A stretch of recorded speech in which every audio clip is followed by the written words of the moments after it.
This is a blood lily. From where? Africa. I can look up exactly where it comes from.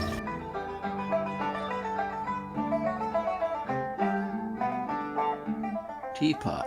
Ginkgo. Okay. Yes. And here's one that is in the shape of a wasp hanging from a branch. Oh. They're the wasps. Oh.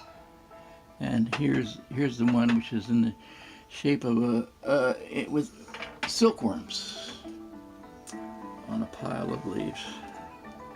I like that. Pretty cute. Like I say, these are old, but they're not antique. You know, you spend incredible amount of money on rare teapots from way back when. Like you've got a whole and tea toys.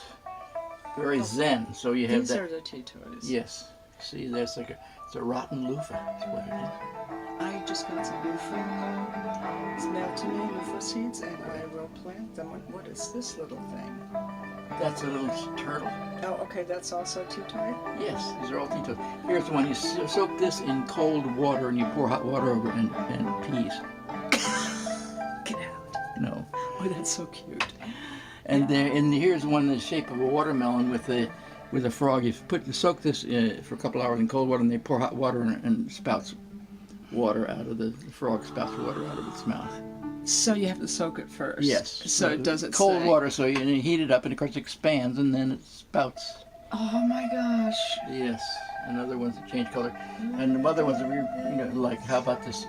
A cob of corn with a rat on it.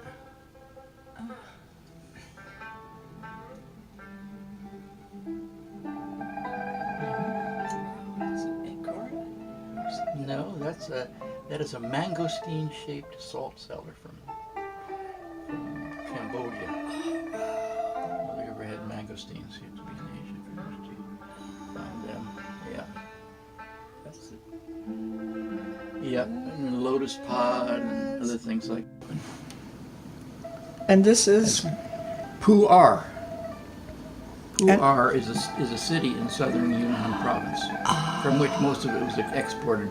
But a good deal of it came from a place called Munghai, where I've been. They have a huge Pu'er factory there in extreme southwestern China. But like I say, it comes in bricks like this. This is the most revered, the most expensive kind of tea in China. But it has extremely musty taste, does not appeal to the Western palate. But it's better with age. Green tea does not stand up well. You only want to be only growing on it. They encourage mold growing on Yes, it. right. And so it's so valuable that you go to a big department store and they'll have like a whole bunch of these bricks, in a locked glass cabinet, because they can cost like $1,000, $2,000. The rarest, oldest Pu'er tea. It's crumbling. Give me the crumbles. No, I mean this is not cocaine the or incredibly more. expensive. This is good quality, but it's it's not precious I would think so. tea. But it's very much different from in flavor. It has a very musty sort of flavor to it. But it is the most valuable. Lungjing green tea from Hangzhou is probably the second most valuable. Anyway, from Lungjing meaning Dragon Well, and I've been to the Dragon Well in Hangzhou, of course. That's where the National Tea Museum is. But anyway, so tea, I know, like I say, I've been around tea. I've been to also Darjeeling. I've been up to the highlands of Sri Lanka, where the big commercial tea plantations are and stuff like this. But it's only one kind of tea is grown outside China, whereas there's 5 different classes and hundreds of different varieties in China. So the variety in China is like 50 times what it is anyplace else in the world, because that's where it originated and then evolved over as a beverage drunk for ever since like 300 AD. So many different varieties, many different places, many different processes and things like this. evolved over the long time. Whereas, of course, tea was brought to Taiwan and to Japan very early in like the 13th, 14th century. But elsewhere in the world, there was no tea. Nobody drinking tea in India until this guy Robert Fortune stole the plants and the processes from China and imported them into India. But only in Darjeeling do they have the original plants and the original processes. So in Darjeeling you can get a wide range of very, very excellent teas, whereas there's only 2 or 3 kinds of tea you can get elsewhere in the world, except for Japan, but Japan is mainly green tea. So Wow. anyway, that's why I poo-poo. There's like there's a tea drinkers group on Facebook, and I always poo-pooing them. Great world teas, but they essentially all come from China. The stuff in Darjeeling is excellent. They have some really super fine tea from Darjeeling. So when you buy Darjeeling tea, that's not just one tea. No, there's like 80 or 90 little estates coming up that mountain, and I can show you pictures of that too. But there's a place called several wholesalers and sellers and things like this. A place called Nathballs, and they have tea from different grades and kinds of tea from like 25 different estates. I don't know that I'll throw away the first brewing. I really like this kind. It's very nice. But there are many, many different varieties, even within a class of tea, and they come from different areas, and it all depends on the processing, So this is like making oolong tea is like a 6-step process. Ooh. So what they do is they go like this, and they sort of like. So to expand the leaves and get the.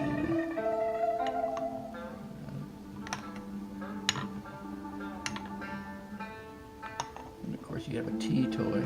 You only brew it for like a minute or 2. Here's a tea toy. See this lizard here? It changes color. And it's also used. So there are all kinds of tea toys. Really? Yes, I have That's a so bunch cool. of them, and there are even obscene ones too. Depending on your company. Yeah. So then what they do is they do a little bit of this, and then they pour it out. They say these tea people can do this without spilling anything, but I will spill it like crazy because I haven't quite got the technique. And then after they brew it, they pour it into a pitcher. They never brew for more than 3 or 4 minutes, and then they. You're saying maybe. So let me get some teacups. All right. So it's not sweetened.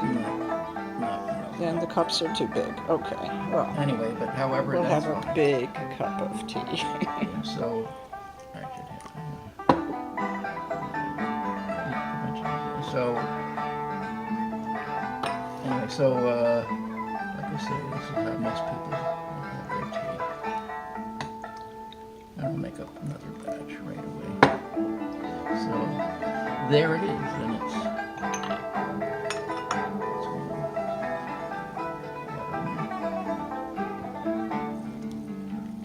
And you brew 3 or 4 times on the same leaves. And does the flavor change Yes, between the brews? second and third brewing was supposed to be the best. You will see, because this we'd normally pour this all over there and pour it out, not even drink the first brew. So that's what the tea tray is about. Yes. But the tray is incredibly fragrant too. Yes. Well, then they have. Well, of course, usually one would use a teapot. You'd use a teapot, made out of purple sandware from there's one mine where this stuff occurs in China, and in a small town called Yixing on the west side of the big Taihu Lake, which is halfway between Shanghai and Nanjing, and it's very porous, and it comes in several colors, and I can show you some. Well, we'll take a look over here, and we'll see all my teapots that are up here on the shelves. Yeah. And so you would normally place it, and so they say the teapot is, after a while you don't have to put any tea leaves in the teapot because the porous pot has absorbed enough flavor from it. No kidding. That's it. Oh, Anyway, wow. anyway, so why don't you, for the spirits and things like a gift to the gods, when you pour out the first brewing of tea, but it's universal. It gets rid You of the see- dirt. What? It gets rid of the dirt. Yeah. Well. Well, yeah. Anyway, yeah. Who's afraid of dirt? Not me. Well, this cup is sensational. This is the second brewing or the Third third. brewing. It was the third brewing. What a difference. Who knew? Yeah.